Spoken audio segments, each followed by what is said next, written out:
आज इस महत्वपूर्ण क्षणों में मैं आपके सामने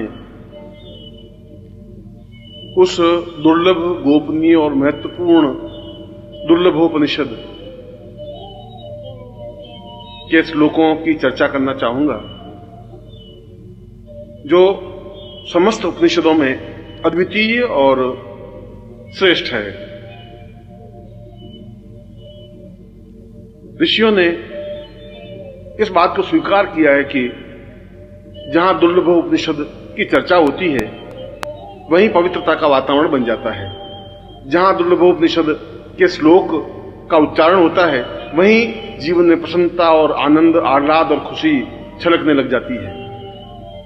और जहां दुर्लभोपनिषद के पदों को, श्लोकों को गेय अवस्था में कोई गाता है, सुनता है, श्रवण करता है, मनन करता है, चिंतन करता है, वह स्वतः साधक बन जाता है, स्वतः सिद्ध बन जाता है। समस्त सिद्धियां स्वतः उसके सामने उपस्थित हो जाती हैं। उसको साधना करने की विशेष आवश्यकता नहीं होती। इसलिए नहीं आवश्यकता होती कि ये श्लोक अपने आप में दिव्य और चैतन्य है। इन श्लोकों की रचना ही इस प्रकार से हुई है कि सुनने वाले के हृदय पर, प्राणों पर, देह पर, चैतन्यता पर प्रहार करती हैं, प्रभाव डालती हैं और उसके सारे शरीर को साधनामय बना देती हैं। इसीलिए शास्त्रकारों ने कहा है कि वास्तव में वे अत्यंत सौभाग्यशाली व्यक्ति होते हैं जिनके घर में दुर्लभोपनिषद होता है। वास्तव में उनके पुण्य उदय होते हैं जब वे दुर्लभोपनिषद की चर्चा करते हैं। वास्तव में उनके पूर्वजों का पुण्य उसके जीवन में अवतरित होता है जब दुर्लभोपनिषद के श्लोकों को बोलता है, उच्चारण करता है। और वास्तव में ही जब उसका सौभाग्य प्रारंभ होता है, जब उसका शुभ फल प्रारंभ होता है, जब उसका अच्छा समय शुरू होता है, तब उसके जीवन में, उसके घर में दुर्लभोपनिषद के श्लोक उच्चरित होते हैं और वह सुनता है। दुर्लभोपनिषद के प्रारंभ में ऋषि ने आप्तवाक्य में स्पष्ट किया है कि साधना और सिद्धियां तो स्वतः प्राप्त हो जाती हैं। उन साधनाओं को और उन सिद्धियों को करने के लिए कोई विशेष प्रयत्न करने की आवश्यकता नहीं है। यदि उसने दुर्लभोपनिषद को सुना हो, पढ़ा हो, उच्चरित किया हो और नित्य श्रवण किया हो, और जो 108 दिन तक नित्य दुर्लभोपनिषद की चर्चा करता है या सुनता है, उसको प्रत्येक प्रकार की सिद्धि अपने आप में सिद्ध हो जाती है। वह चाहे महाकाली हो, वह चाहे महाकाली हो, महालक्ष्मी हो, भैरव हो, यक्ष हो, गंधर्व हो, किन्नर हो, देवता है और किसी प्रकार की साधना या सिद्धि हो। वास्तव में यह एक अद्वितीय और दुर्लभ उपनिषद है जिसको मैं आपके सामने स्पष्ट कर रहा हूं। इसके कुछ महत्वपूर्ण श्लोकों को आपके सामने रख रहा हूं और यह आप लोगों का सौभाग्य है कि आपके घर में दुर्लभोपनिषद है। मगर दुर्लभोपनिषद के प्रारंभ में कहा गया है कि गुरु मुख से उच्चरित दुर्लभोपनिषद ही घर में गेय हो, क्योंकि सीधा संबंध जब गुरु ने बोला और आपके घर में उच्चरित हुआ, इसका तात्पर्य यह हुआ कि गुरु स्वयं आपके घर में अवतरित हुए, आपके घर में आए, बैठे। आपने उनकी वाणी से दुर्लभोपनिषद के श्लोकों को सुना। यह जीवन का सौभाग्य कहा जाता है, यह जीवन की श्रेष्ठता कही जाती है। और मेरे जीवन का अनुभव यह रहा है कि दुर्लभोपनिषद सुनने से और सुनने मात्र से ही आधी से ज्यादा सिद्धि तो स्वतः प्राप्त हो जाती है। इसलिए प्रत्येक व्रत, उपवास, पूजन, अर्चन, चिंतन, चाहे किसी प्रकार की साधना या आरती हो, उससे पहले दुर्लभोपनिषद को अवश्य सुनना चाहिए, अवश्य उच्चरित करना चाहिए, घर में अवश्य बजाना चाहिए और घर के वातावरण को पवित्र और दिव्य बनाना चाहिए। क्योंकि दुर्लभोपनिषद की चर्चा होने से या इसकी आवाज उच्चरित होने से समस्त देवता स्वतः घर में आते ही हैं। समस्त ऋषि उसके घर में पदार्पण करते हैं, उन ऋषियों का आशीर्वाद मिलता है। उन देवताओं का आशीर्वाद प्राप्त होता है, क्योंकि जहां दुर्लभोपनिषद है वहां समस्त देवताएं हैं, वहां समस्त सिद्धियां हैं, वहां समस्त पूर्णता हैं, वहां समस्त श्रेष्ठताएं हैं। इसलिए यह उपनिषद अपने आप में गोपनीय रहा, इसलिए यह उपनिषद अपने आप में कम लोगों को ज्ञात हो सका। वशिष्ठ ने स्वयं कहा कि दुर्लभोपनिषद जैसी ग्रंथ और श्लोक तो अपने आप में दूसरे बन ही नहीं सकते। विश्वामित्र ने कहा कि मेरी समस्त साधनाओं का सार दुर्लभोपनिषद है, और शंकराचार्य ने कहा कि मैं जो कुछ हूं उसका आधार दुर्लभोपनिषद है। इसका तात्पर्य यह है कि दुर्लभोपनिषद वास्तव में ही कोई अद्भुत कृति है। इसलिए कृति अद्भुत है कि किसी एक ऋषि ने इस दुर्लभोपनिषद के श्लोकों की रचना नहीं की। समस्त ऋषियों के शरीर से निकले हुए तेज पुंज ने, उस तेज पुंज ने एक आकार ग्रहण किया, एक ब्रह्मत्व ग्रहण किया, और उसके मुख से इन श्लोकों का उच्चारण हुआ। जिस प्रकार से समस्त देवताओं के शरीर से जो तेज पुंज निकला वो भगवती जगदम्बा बनी, ठीक उसी प्रकार से समस्त ऋषियों, योगियों, महर्षियों और गुरुओं के शरीर से जो तेज पुंज प्रकट हुआ, उस तेज पुंज के माध्यम से इस ब्रह्मत्व की देह से यह दुर्लभोपनिषद अवतरित हुआ, उच्चरित हुआ। इसीलिए दुर्लभोपनिषद की महिमा अपने आप में अद्वितीय मानी गई है। दुर्लभोपनिषद अपने आप में गुरु चिंतन है, गुरु मनन है, और जहां हम गुरु शब्द का उच्चारण करते हैं वहां समस्त तीर्थों का उच्चारण करते हैं। जहां गुरु शब्द हमारे ओठों से निकलते हैं वहां समस्त देवताओं का उच्चारण होता है। जहां हमने गुरु बोला वहां स्वयं ब्रह्मा, विष्णु और महेश अवतरित होते ही हैं, क्योंकि गुरु शब्द अपने आप में इतना नगण्य, ओछा और तुच्छ शब्द नहीं है। यदि हम इसकी गरिमा समझें, यदि इसकी महत्ता समझें, यदि इसके मूल्य का आंक सकें, तो अपने आप में यह शब्द दिव्य और पवित्र और उच्च कोटि का है। और इसीलिए इस श्लोक में, इन श्लोकों में गुरु से संबंधित उन पदों की रचना की गई है जो पद, जो श्लोक अपने आप में अद्वितीय हैं। कुछ कुछ श्लोक या कोई श्लोक ऐसे होते हैं, कुछ मंत्र ऐसे होते हैं जिनके उच्चारण मात्र से ही देवता सामने प्रकट हो जाते हैं। ये श्लोक भी वैसे ही हैं। इनके उच्चारण मात्र से ही समस्त देवता स्वयं उच्चारणकर्ता व्यक्ति के सामने उपस्थित होते ही हैं, दृश्य अदृश्य रूप में। समस्त ऋषि, गंधर्व, यक्ष, किन्नर उसके सामने खड़े होते हैं हाथ बांध करके, क्योंकि वहां पर दुर्लभोपनिषद का उच्चारण होता है, क्योंकि वहां दुर्लभोपनिषद को सुना जाता है। और जहां दुर्लभोपनिषद को सुना जाता है या उच्चारण होता है, उसके घर के समान तो देवता का स्वर्ग भी नहीं बन सकता। इंद्र की पुरी भी अपने आप में नगण्य और तुच्छ मानी जाती है, क्योंकि वहां पर गुरु चर्चा होती है, गुरु का चिंतन होता है, गुरु के हृदय का आगार होता है, गुरु के हृदय से भावभूमियां स्पष्ट होती हैं, और हम उन तत्वों को, उन रचनाओं को स्पष्ट करते हैं जिनके माध्यम से हम गुरु पद विन्यास को समझ सकें, गुरु के चिंतन को समझ सकें। और उससे भी बड़ी बात यह है कि समस्त देवताओं और समस्त ऋषियों, समस्त देवर्षियों और समस्त महर्षियों के शरीर के तपोपुंज का समग्र स्वरूप है। इसलिए ये श्लोक सामान्य किसी मनुष्य या देवता का बनाया हुआ नहीं है, किसी ऋषि या यक्ष का बनाया हुआ नहीं है। ये तो अपने आप में एक अद्वितीय चिंतन है, अद्वितीय भावभूमि है, अद्वितीय श्रेष्ठता है। और मैं आज पहली बार उन महान और अद्वितीय श्लोकों को उच्चारण कर रहा हूं, जिससे कि आपका जीवन पवित्र हो सके, दिव्य बन सके, आप सही अर्थों में साधक बन सकें, आप सही अर्थों में पूर्णता प्राप्त कर सके, आपके घर में पवित्रता का वातावरण बन सके, आपके घर में सुख सौभाग्य आ सके, आपके जीवन की दरिद्रता मिट सके, आपके जीवन के कष्ट और अभाव दूर हो सके, आपके परिवार में एक श्रेष्ठ वातावरण बन सके और समस्त देवता आपके घर में निवास कर सके, समस्त ऋषि आकर के आपको आशीर्वाद दे सके, और आपके घर के संताप, आपके घर के दुख, आपके घर की परेशानियां, आपके घर की चिंताएं दूर होकर के आप जीवन में पवित्रता और श्रेष्ठता अनुभव कर सकें, और जीवन में वह सब कुछ प्राप्त कर सकें जो आपके जीवन का लक्ष्य है, जो आपके जीवन का ध्येय है, जो आपके जीवन का उद्देश्य है। और आप जब इन श्लोकों को सुने, बजाएं अनुभव करें या उच्चारण करें, तब अत्यंत पवित्र और दिव्य भाव मन में ला करके अपने सामने प्रत्यक्ष या चित्र में गुरु के दर्शन करके, उनको पूजा करके, उनकी अर्चना करके, उनके प्रति प्रणम्य होकर के, साष्टांग दंडवत करके अपने आप को गुरु के हृदय से जोड़ते हुए इन श्लोकों को सुने, इन श्लोकों को कानों के माध्यम से अपने हृदय पर, प्राणों में, चेतना में उतारें। घर के समस्त वातावरण में इन श्लोकों का गुंजरण करें। अपनी पत्नी, पुत्र, पुत्रवधुएं, घर के परिवार के सदस्य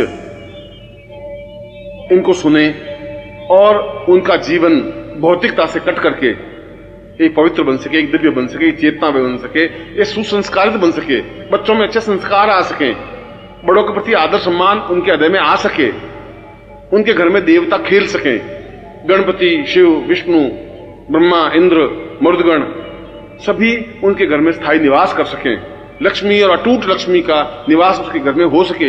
इसलिए तो इस दुर्लभ उपनिषद की रचना हुई है, इसलिए तो दुर्लभ उपनिषद को जीवन का श्रेष्ठतम उपनिषद माना है, इसलिए तो महर्षियों ने एक स्वर से स्वीकार किया है कि यह मनुष्यों के द्वारा उच्चरित उपनिषद नहीं है, यह तो समस्त योगियों का तपोपुंज स्वरूप है।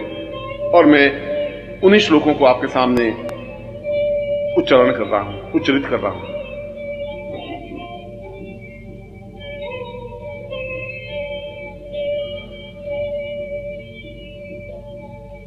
गुरुर्वै सदां पूर्वमदैव तुल्यम् प्राणो वदार्यैव हितं सदैव चिन्त्यं विचिन्त्यं भवमेकरूपम् गुरुर्वै शरण्यं गुरुर्वै शरण्यं। मैं इस जीवन में क्यों आया हूं, मेरे जीवन की डोर कहां बंधी हुई है, ईश्वर ने मेरा जन्म क्यों किया है, मैं इस पृथ्वी तल पर क्यों हूं, मेरे जीवन का उद्देश्य, मेरे जीवन का लक्ष्य क्या है, इनको तो केवल गुरुदेव आप ही समझा सकते हैं और कोई समझा भी नहीं सकता। और सभी तो जीवन के बंधन केवल स्वार्थमय बंधन हैं जिनसे मैं जकड़ा हुआ हूं। उन पासों से, उन रस्सियों से, उन रज्जुओं से मैं बंधा हुआ छटपटा रहा हूं, वेदनाग्रस्त हो रहा हूं, अपने आप में दुखी और संतप्त हो रहा हूं, प्रत्येक पल अपने आप में व्यथित होता हुआ निरंतर मृत्यु की ओर अग्रसर हो रहा हूं। मेरे जीवन में सुख नहीं है, मेरे जीवन में चिंतन नहीं है, मेरे जीवन में सौभाग्य नहीं है। मैं समझ नहीं पा रहा हूं कि आखिर मेरे जीवन का उद्देश्य और लक्ष्य क्या है।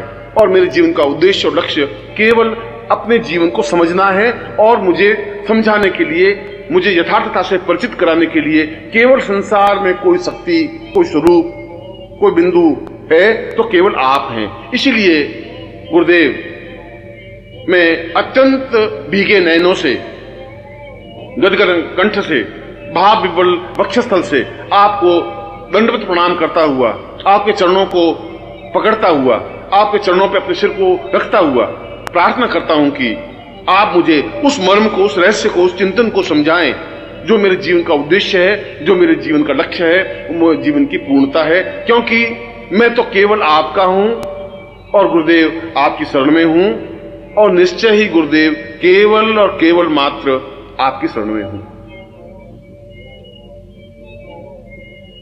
गुरुवै प्रपन्नार्तवैवां वदैवम् अत्योद्भतां वै प्रहितं सदैव देवोत्तमेव भवतं सहि चिन्त्य रूपम् गुरुर्वै शरण्यं गुरुर्वै शरण्यम। लोग कह रहे हैं कि मैं देवताओं की आराधना करूं। कौन से देवता की आराधना करूं? हजारों लाखों देवता हैं। मैं किन किन के सामने गिड़गिड़ाऊं, किन के सामने अपनी चौखट पर अपने सिर को फोड़ूं, कहां कहां जाकर के मैं अपनी याचना करूं? मैं दरिद्र भिखारी होकर के किन किन देवताओं के पास भीख मांगता फिरूं? और वे मुझे दे भी क्या सकेंगे? उन देवताओं के पास है भी क्या देने के लिए? वे तो स्वयं आपके सामने हाथ बांधे हुए खड़े हैं और जो आपके सामने आंख बांधे हुए खड़े हैं, ये देवता भी आपसे बहुत कुछ प्राप्त करने की आकांक्षा रखते हैं। तो फिर मैं उन भिखारियों के पास क्या जाऊं?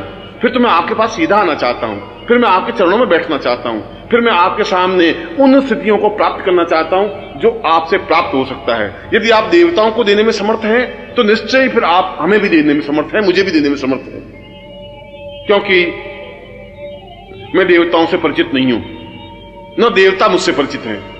मैंने देवताओं को देखा नहीं है, मैंने चित्रों के माध्यम से देवता के अंकन को देखा है। हो सकता है वह चित्र सही हो सकता है वह चित्र गलत हो। कोई जरूरी नहीं है कि जैसा चित्र में मैंने देवता को देखा है, ब्रह्मा को देखा है, विष्णु को देखा है, रुद्र को देखा है, ठीक उसी रूप में वह देवता हो, मैं नहीं समझ सकता। यह तो चित्रकार की एक भावना है जो अपने उसने कागज पर उतारी है, जो कपड़े पर उतारी है। उस चित्रकार ने उस देवता को देखा नहीं, केवल कल्पना के माध्यम से उनके स्वरूप बिंब को उस कपड़े पर, कागज पर उतारा है। इसलिए कागज पर, कपड़े पर जो देवता का चित्र है, जो मूर्ति है, जो चित्र है, वह सब में अपने आप में अधूरा है, क्योंकि मैं देवताओं से परिचित नहीं हूं। परंतु गुरुदेव, मैं आपसे परिचित हूं। मैंने आपको देखा है, मैंने आपके सारे शरीर को स्पर्श किया है, मैं आपके चरणों में बैठा हूं। आपकी आंख, आपकी नाक, कान, हाथ, पांव, वक्षस्थल, सिर और गर्भोन्नत भाल, इन सबको मैंने अपनी आंखों के माध्यम से अपने हृदय में उतारा है। इसलिए मैं आपसे अत्यधिक परिचित हूं। आपसे परिचित हूं और आप तो दानी हैं, आप तो श्रेष्ठ हैं, अद्वितीय हैं, ज्ञानी हैं, चेतना पुंज हैं। आप तो बहुत कुछ देने में समर्थ हैं। समस्त ब्रह्मांड को जो देने में समर्थ है, वह मेरे अकंचन व्यक्ति को देने के लिए तो उनके लिए कुछ भी असंभव है ही नहीं। अत्यंत सरल और सामान्य सी बात है। इसलिए मैं तो आप में ही समस्त देवताओं को देख रहा हूं। मैं तो देख रहा हूं कि ब्रह्मा, विष्णु, रुद्र समस्त आपके शरीर में समाहित हैं। जहां जहां भी, जिस रोम में भी मेरी दृष्टि पड़ती है, वहां एक नवीन देवता के दर्शन मुझे होते हैं। और ये सारे देवताओं का आगार समूह को जब मैं साक्षात अपने सामने देखता हूं तो मैं भाव विवल हो जाता हूं, गदगद हो जाता हूं, अपने आप में मैं रह नहीं पाता हूं। इसीलिए आप मुझे देवताओं की आराधना करने के लिए मत कहिए। मैं देवताओं की आराधना चाहता भी नहीं हूं। मेरे सामने तो प्रत्यक्ष देवता है, सशरीर देवता है, चैतन्य पुंज देवता है। फिर इस जीवित जागृत देवता को छोड़ करके उन पाषाण मूर्तियों को, चित्रों को पूजने से क्या होगा? मैं तो गुरुदेव केवल मात्र आपकी शरण में हूं और एकमात्र आपकी ही शरण में हूं।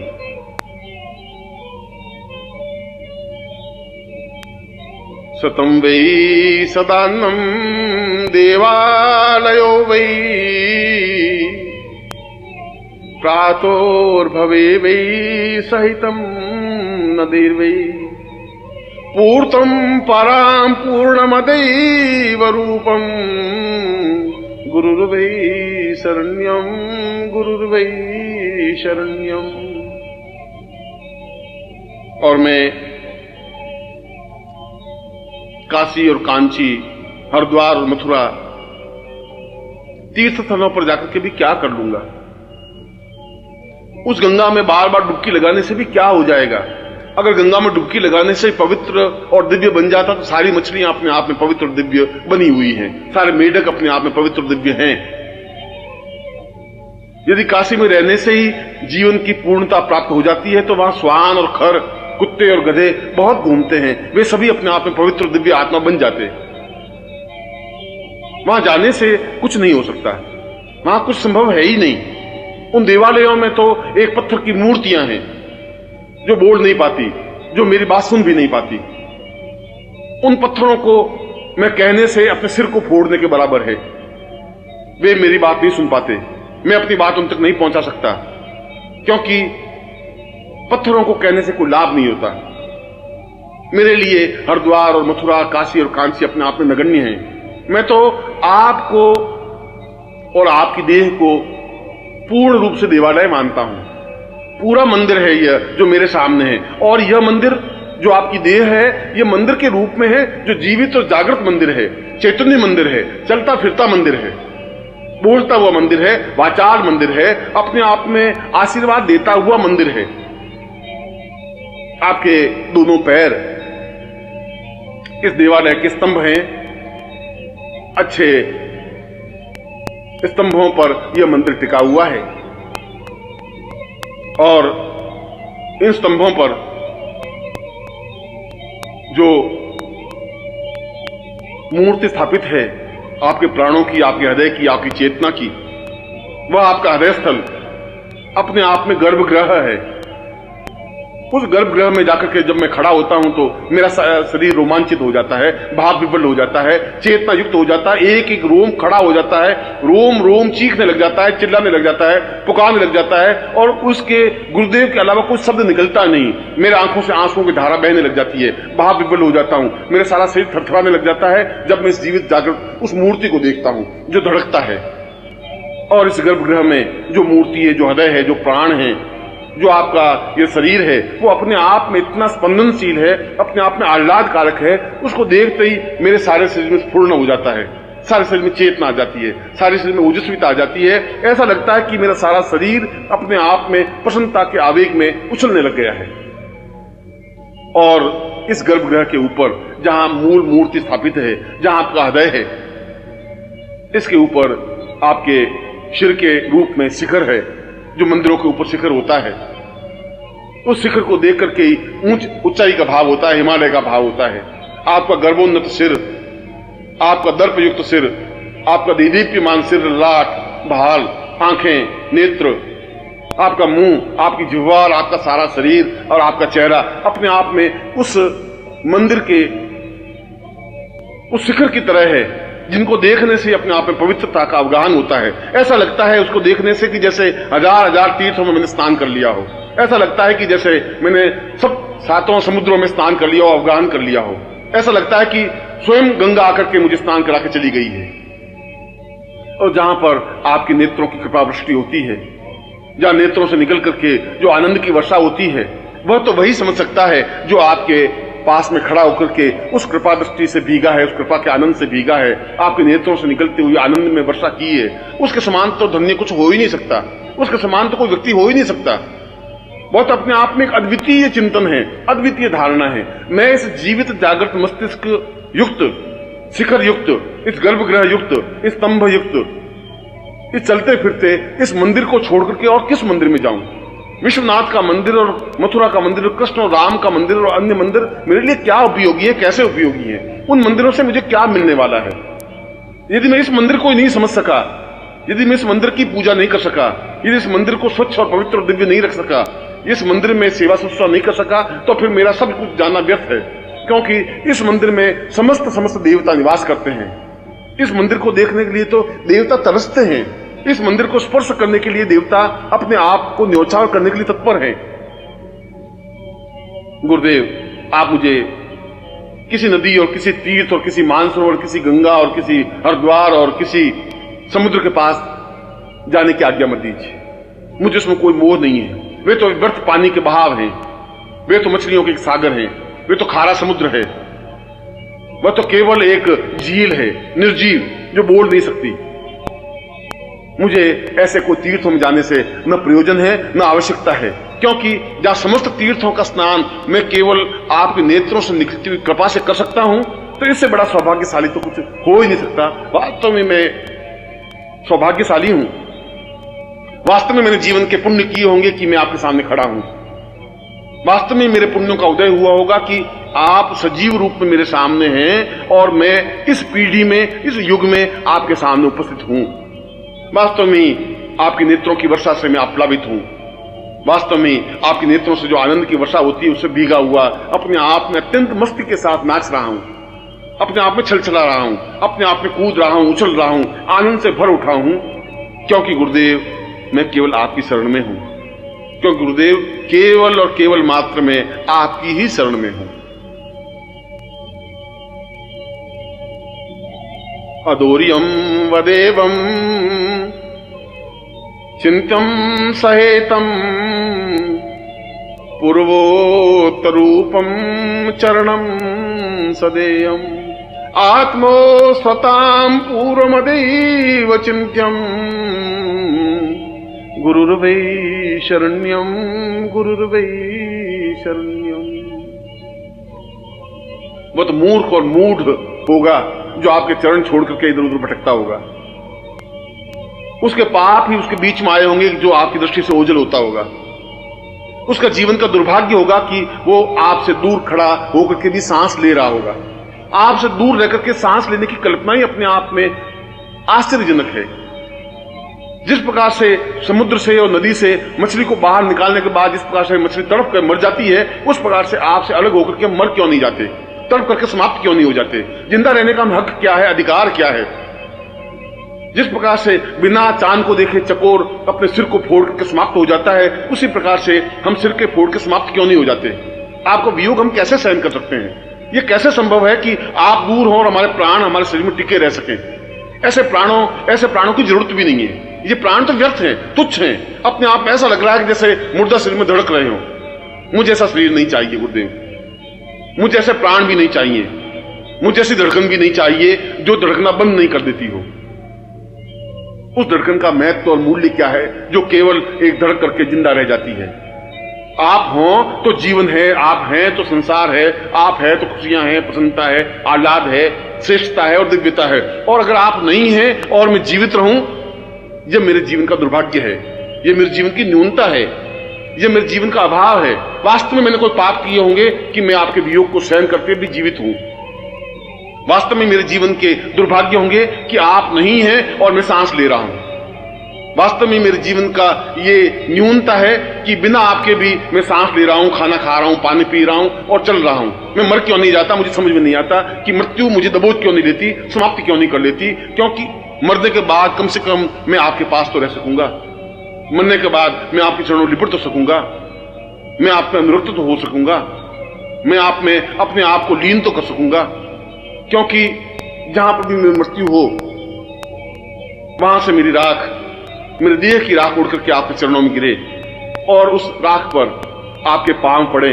इससे ज्यादा सौभाग्य मेरे जीवन का क्या हो सकता है?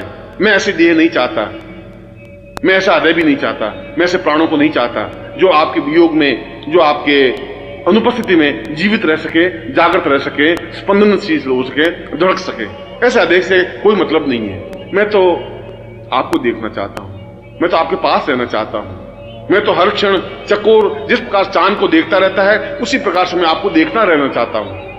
मैं तो हर क्षण एक पपीहे की तरह केवल गुरु गुरु शब्द को उच्चारण करना चाहता हूं। हर क्षण आप मेरी आंखों में बसे रहें, हर क्षण मेरी आप कल्पना में बने रहें, हर क्षण मेरी हृदय की प्रत्येक धड़कन के साथ गुरु शब्द का उच्चारण हो, मेरा प्रत्येक शब्द गुरुमय हो, मेरा प्रत्येक चिंतन गुरुमय हो, मेरा रोम रोम आवाज दे सके गुरु गुरु। और इसके अलावा और किसी शब्द का मुझे ज्ञान नहीं हो। न मुझे गायत्री मंत्र की जरूरत है, न किसी काली मंत्र की, न लक्ष्मी मंत्र की, और किसी मंत्र की मेरी आवश्यकता है ही नहीं। क्योंकि जो मंत्रों में सर्वश्रेष्ठ और अद्वितीय मंत्र यदि गुरु मंत्र मेरे पास हैं, तो उससे श्रेष्ठ मंत्र और क्या हो सकता है? जहां परम तत्वाय नारायणाय गुरुभ्यो नमः है, वहां सब कुछ जीवन का श्रेष्ठता है, अद्वितीयता है, श्रेष्ठता है।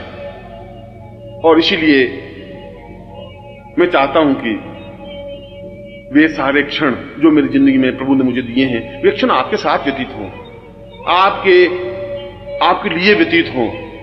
मेरा शरीर आपके काम आ सके, मैं आपके चरणों से लिपट सकूं, मैं आपकी देह से सुवासित हो सकूं, मैं आपकी सुगंध से आप्लावित हो सकूं, मैं चकोर की तरह आपको बराबर टकटकी लगाकर ताकता रह सकूं।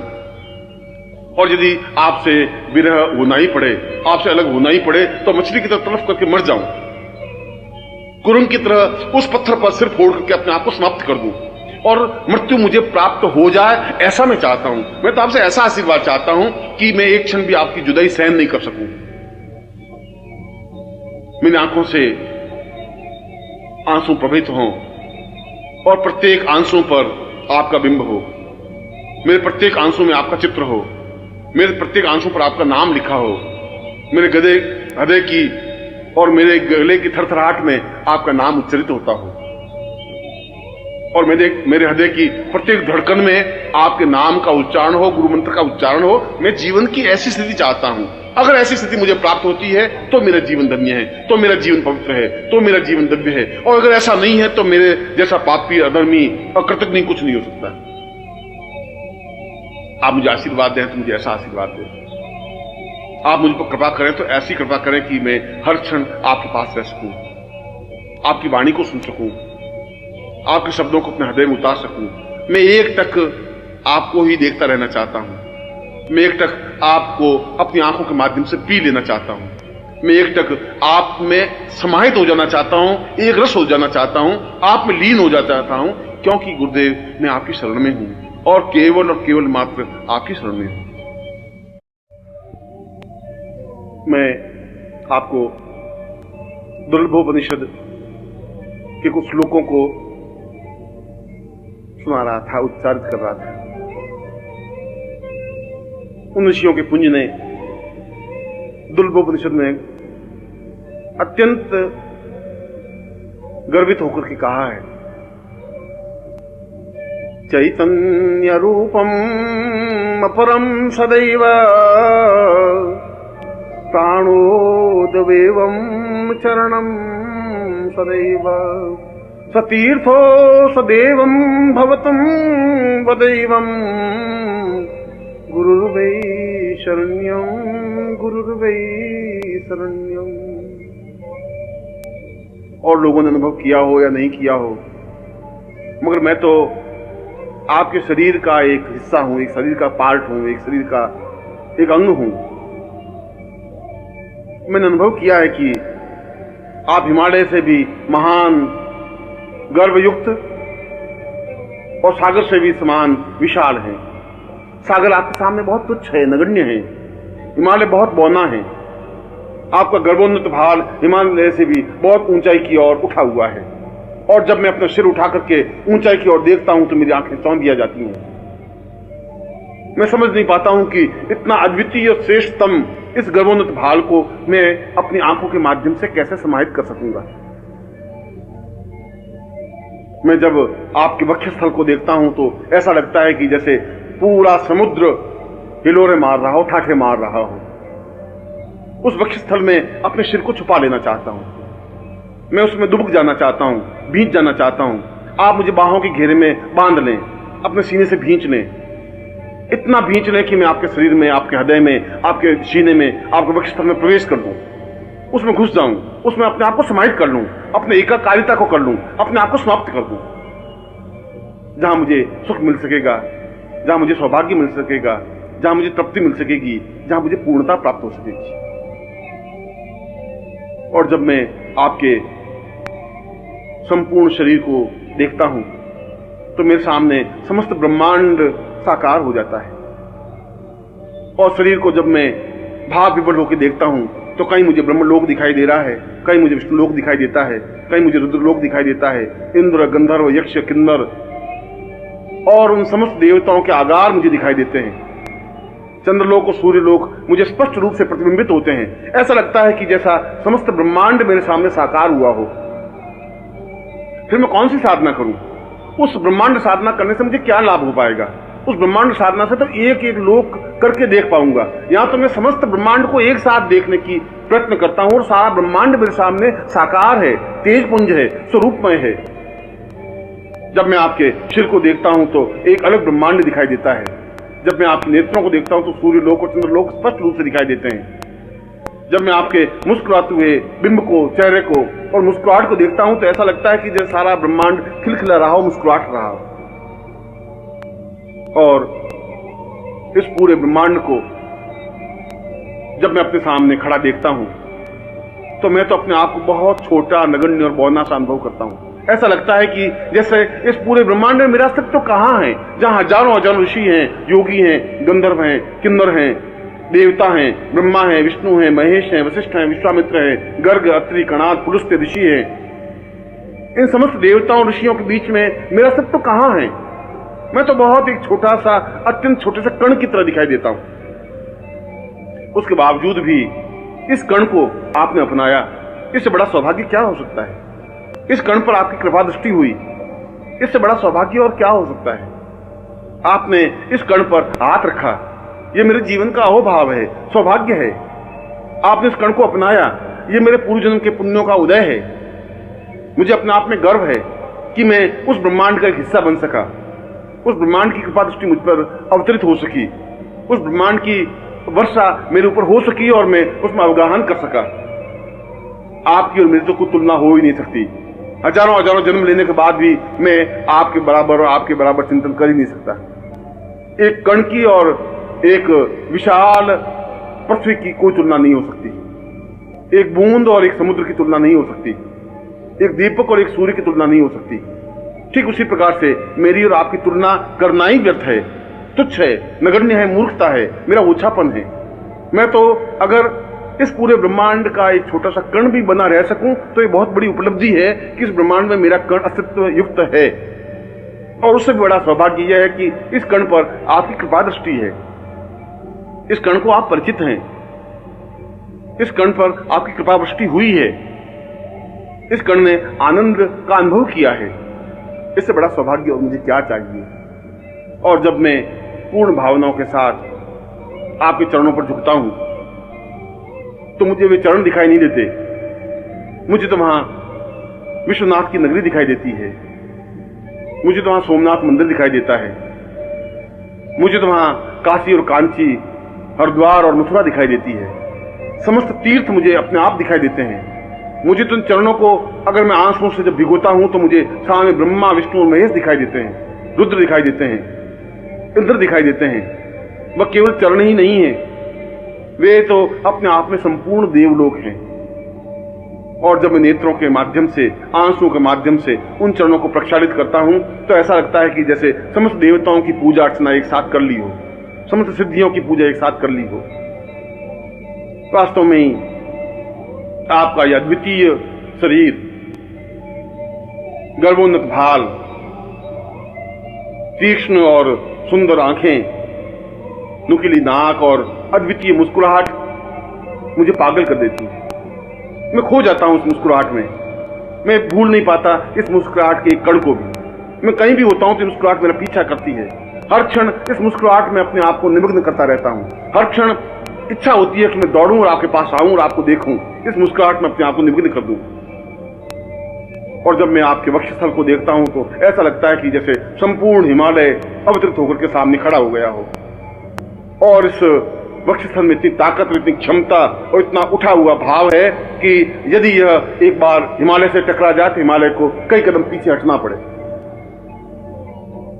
ऐसा अद्वितीय वक्षस्थल तो जीवन में हो ही नहीं सकता, न आदियों का रहा न देवताओं का रहा।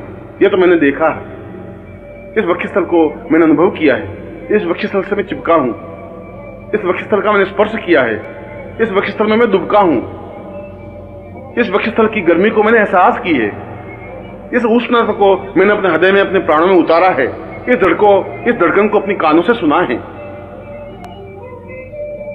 और आपके ये लंबे आजानू बाहु अपने आप में ताकत और प्रभुता के परिचायक हैं। ऐसा लगता है कि स्वयं इंद्र अपने सामने खड़ा हो गया हो।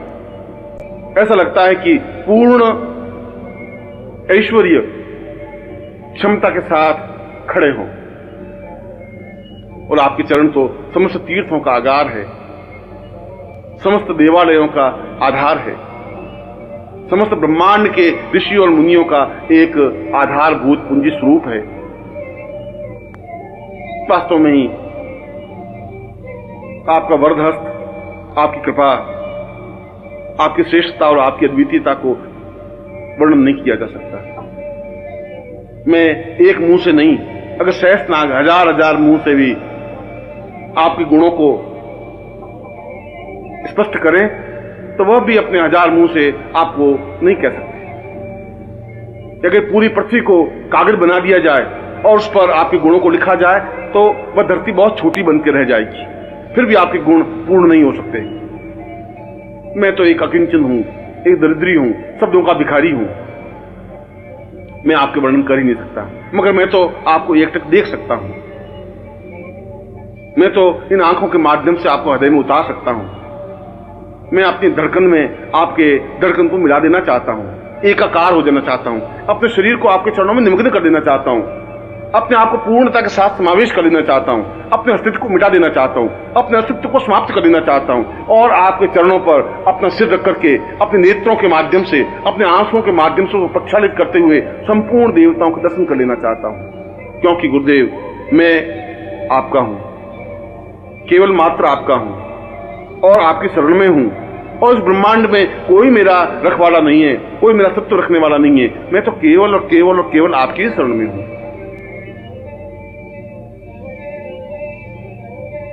चैतन्य रूपम भवतं सदैव ज्ञानोत्सवासं सहितं तदेवं देवो तथान् पूर्वमदैव शक्तिं गुरुर्वै शरण्यं गुरुर्वै शरण्यम।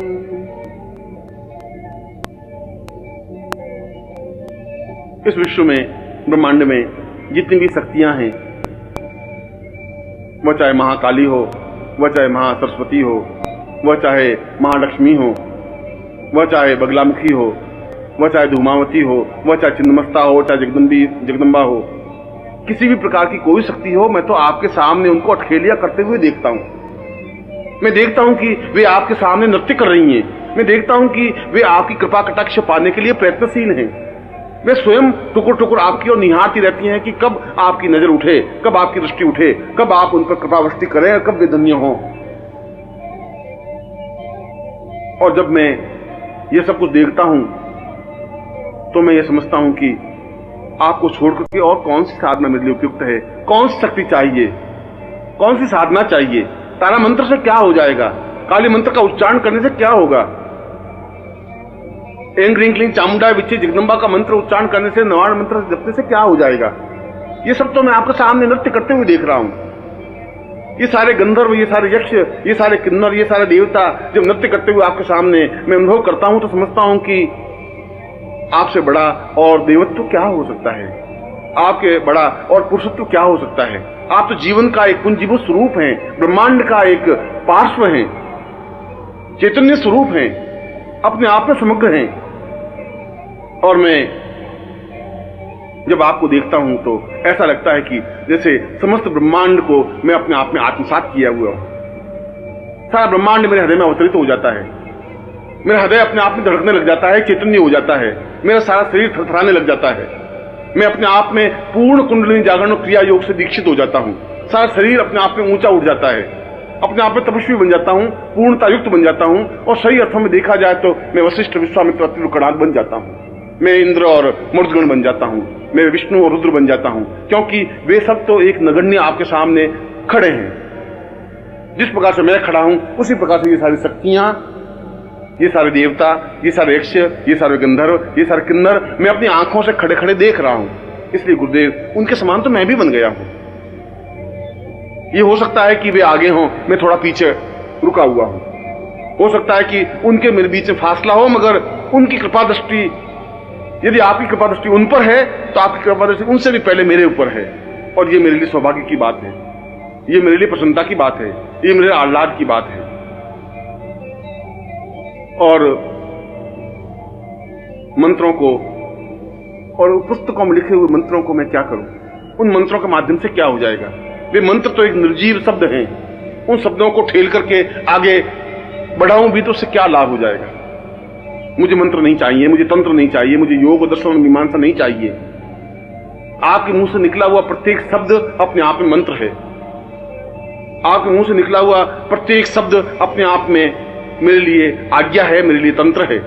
यदि मैं उन शब्दों का पालन कर लेता हूं, यदि उन शब्दों को अपने हृदय में उतार देता हूं, यदि उन शब्दों का पालन करता हुआ उनकी आज्ञा का पालन कर लेता हूं, तो अपने आप में तंत्र मेरे सामने साकार, स्पष्ट और पूर्णता के साथ स्पष्ट हो जाएगा। अपने आप में मंत्र अपने आप में पूर्ण चैतन्य युक्त बन जाएगा।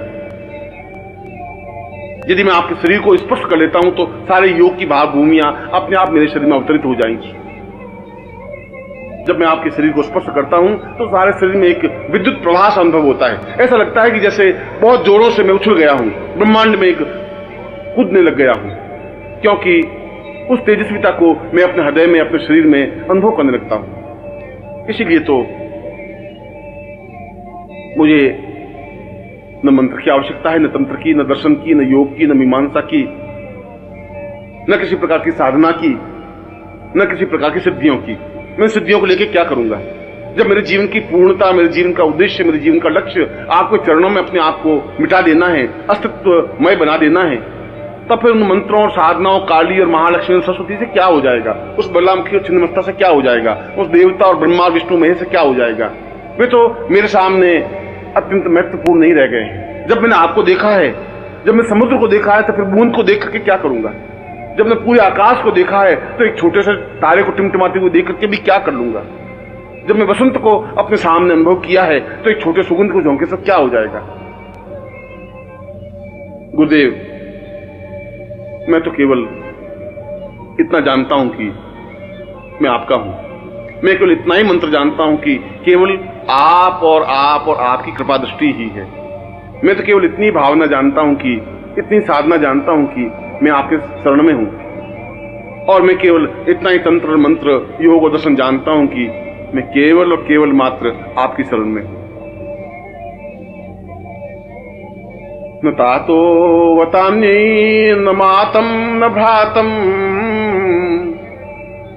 न देहो वदान्यै पत्निर्वतैमं न जानामि वित्तं न वृत्ति न रूपम गुरुर्वै शरण्यं गुरुर्वै शरण्यं। मैं न माता को जानता हूं न पिता को जानता हूं, क्योंकि वे तो स्वार्थमय स्वरूप में संबंध हैं। पिता इसलिए मुझे पुत्र कहते हैं कि मैं उनके जीवन में काम आ सकूं।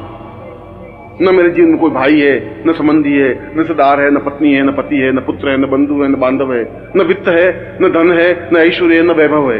मेरे जीवन में कुछ है ही नहीं, क्योंकि मैं जीवन में कुछ चाहता ही नहीं। ये सब तो क्षण भंगुर हैं, समाप्त। ये तो मेरे साथ समाप्त हो जाएंगे। ये सब स्वार्थ के संबंध हैं। इनसे मेरा कोई प्रयोजन नहीं है, इनसे मेरा कोई लक्ष्य प्राप्ति नहीं हो सकती। यह तो शमशान की ओर जाने की यात्रा के एक पड़ाव है। जन्म से लगा करके मृत्यु तक मैं निरंतर मृत्यु की ओर अग्रसर हो रहा हूं, शमशान की ओर जा रहा हूं। और शमशान की यात्रा में ये भी मेरे सहायक है, जो मुझे ठेल करके शमशान की ओर अग्रसर कर रहे हैं। मेरे देह को छीनते हैं, मेरे प्राणों को छीनते हैं, मेरे धन को छीनने की कोशिश करते हैं, मेरी सेवा का उपयोग करना चाहते हैं, मेरे सुख का उपयोग करना चाहते हैं, मेरे जीवन का उपयोग करना चाहते हैं। इससे क्या हो जाएगा? इससे तो मैं एक मलिन और गंदी देह को एक लिया हुआ कीड़ा बन जाऊंगा, एक घटिया सा व्यक्ति बन जाऊंगा। अगर मैं पुत्र को उत्पन्न करूंगा तो ज्यादा से ज्यादा मेरी अर्थी पर वे कंधा दे देंगे।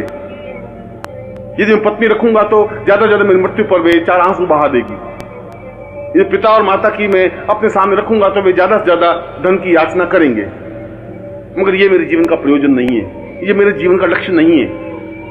मैं उस जगह खड़ा हूं जब यहां सब ये सब तुच्छ हैं। आखिर जीवन का कोई इनको क्षण तो ऐसा आता है जब ये सब तुच्छ लगने लगते हैं। हिमालय के सामने जाते हैं तो एक बड़ा पत्थर भी कंकर की तरह दिखाई देने लग जाता है। जब क्या मैं आपके सामने उपस्थित हुआ हूं तो ये सारे संबंध मुझे बेमानी और बहुत छोटे से लगने लगे हैं, बहुत तुच्छ लगने लगे हैं, अस्तित्वहीन लगने लगे हैं।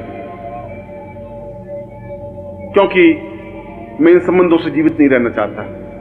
मैं किसी का पुत्र, मैं किसी का पति, मैं किसी की पत्नी, मैं किसी का बंधु, मैं किसी का सखा बनकर के जिंदा नहीं रहना चाहता। इन बंधनों से मैं स्वतंत्र नहीं बन सकता।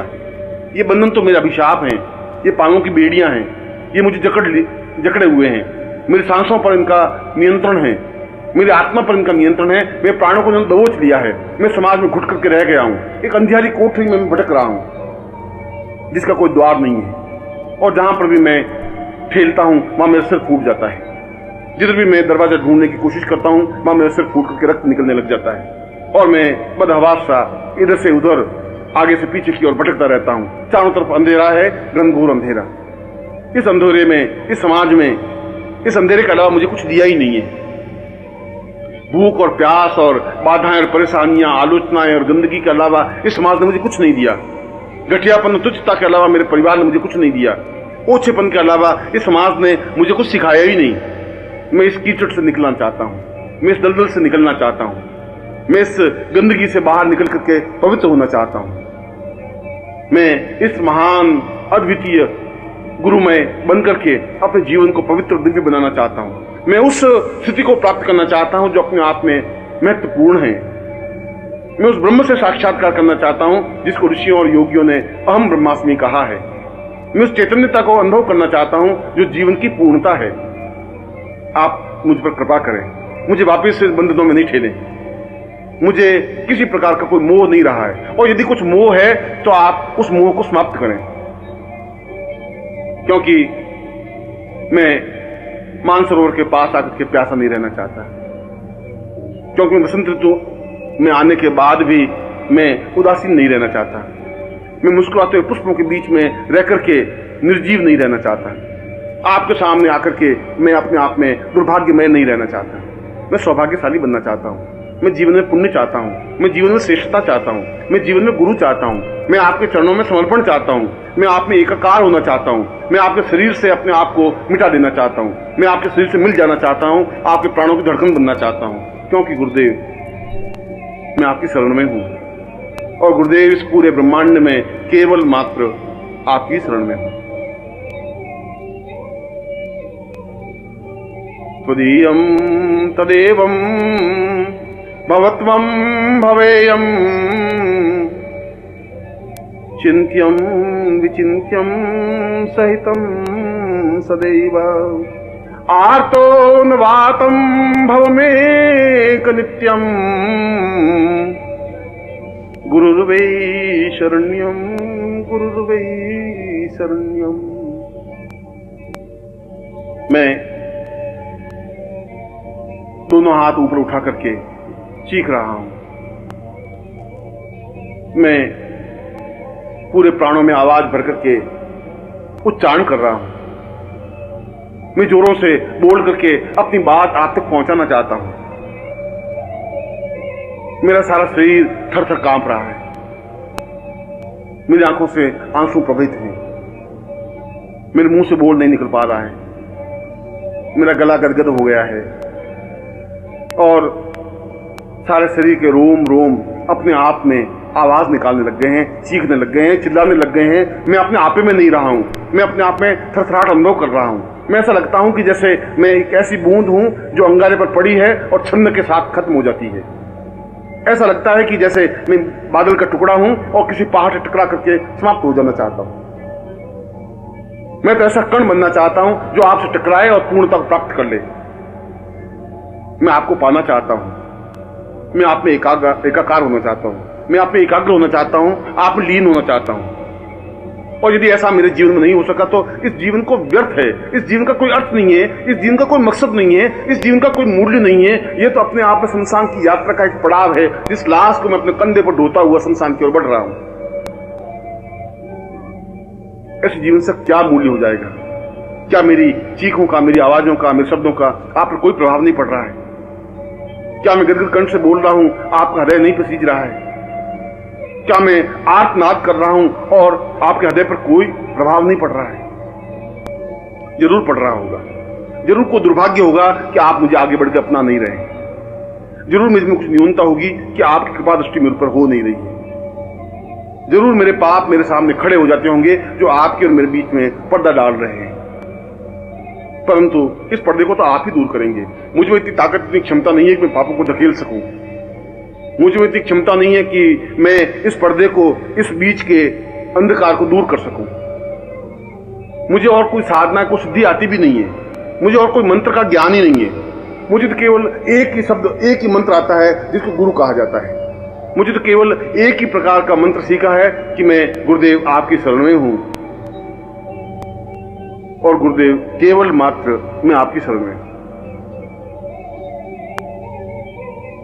अवतम सदैवं भवतं सदैवं ज्ञानं सदैवं चिन्त्यं सदैवं पूर्णं सदैवं अवतं सदैवं गुरुर्वै शरण्यं गुरुर्वै शरण्यं।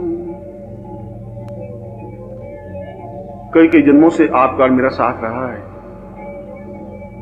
कई कई जन्मों से आपने मुझे झकझोर करके सही रास्ते पर खड़ा किया है। कई कई जन्मों से आपने मेरे हृदय को टहोक करके आगे बढ़ने की ओर प्रेरित किया है। हर बार आपने मुझे समझाया है। हर बार आपने मुझे चेतना दी है। हर बार मेरे प्राणों को जागृत किया है। हर बार मुझे चेतना और समझ और ज्ञान और बुद्धि और विवेक दिया है। हर बार आपने मुझे यह बताया है कि जीवन की पूर्णता क्या है, और उसके बावजूद भी मैं अज्ञानी हूं, बुद्धि से ग्रस्त हूं। बुद्धि मेरे ऊपर हावी है। आपको मैं समझ नहीं पा रहा हूं। इसलिए समझ नहीं पा रहा हूं कि आप हर क्षण बदल जाते हैं। हर क्षण एक नवीन स्वरूप मेरे सामने खड़े हो जाते हैं। इतने इतने रूप आप मेरे सामने खड़े कर लेते हैं कि मैं एक स्वरूप को पकड़ता हूं तो फिर दूसरा स्वरूप सामने आता है, दूसरे स्वरूप को पकड़ता हूं, तीसरा और चौथा और पांचवा स्वरूप सामने आ जाता है। मैं नहीं समझ पा रहा कि कौन से स्वरूप को मैं समझूं। मैं अज्ञानी हूं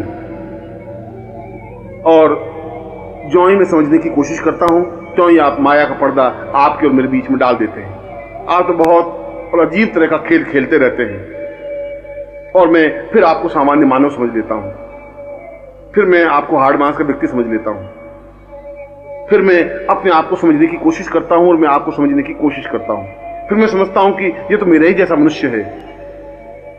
फिर उस माया के आवरण में लिप्त होता हुआ मैं उसी जगह जाके खड़ा हो जाता हूं जहां से मैं चला था। प्रभु ऐसा मत करे, ये बार बार मेरी परीक्षा मत ले, बार बार माया के आवरण में मुझे मत डालिए, बार बार मुझे धक्का करके पीछे मत हटाइए, क्योंकि मुझ में किसी प्रकार का बल, ताकत, साहस, क्षमता नहीं है। मैं तो एक नगण्य हूं, तुच्छ हूं, अपने आप में मुझ में कोई ज्ञान और चेतना नहीं है। यदि आप मेरे ऊपर कृपा कर सके तो मेरी बुद्धि को समाप्त करें। यदि आपकी कृपा कटाक्ष मेरे ऊपर है तो आप मेरी भावनाओं को जागृत करें। यदि आप कुछ मुझे समझते हैं तो मुझे बुला करके अपने सीने से लगाएं, अपने वक्षस्थल से चिपकाएं।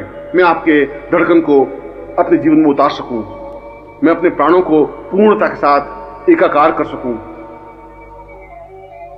मैं आप में निमग्न हो सकूं, अपने आप में आप लीन कर सकूं, आपका और मेरा अस्तित्व नहीं रहे, बूंद पूरी तरह से समुद्र में विसर्जित हो जाए, वायु का झोंका पूरी तरह सुगंध में और पूरी तरह से प्रवाहित हो जाए, मेघखंड पूरी तरह से सागर में मिल जाए। मैं दूसरी प्रकार से आप में लीन हो जाना चाहता हूं, क्योंकि मेरा एकमात्र सहारा और अवलंब गुरुदेव आप हैं। मैं आपकी शरण में हूं, केवल मात्र आपकी शरण में हूं। वस्तुतः यह दुर्लभ उपनिषद जीवन का एक सौभाग्यदायक काव्य है। मैं आपको हृदय से आशीर्वाद देता हूं कि आप अपने जीवन में गुरुमय हो सकें, गुरु में निमग्न हो सकें, अपने जीवन को विसर्जित करते हुए पूर्णत्व को प्राप्त कर सकें और जीवन में वह सब कुछ प्राप्त कर सकें जो इस दुर्लभ उपनिषद में स्पष्ट किया है। मैं आपको ऐसा ही आशीर्वाद दे रहा हूं।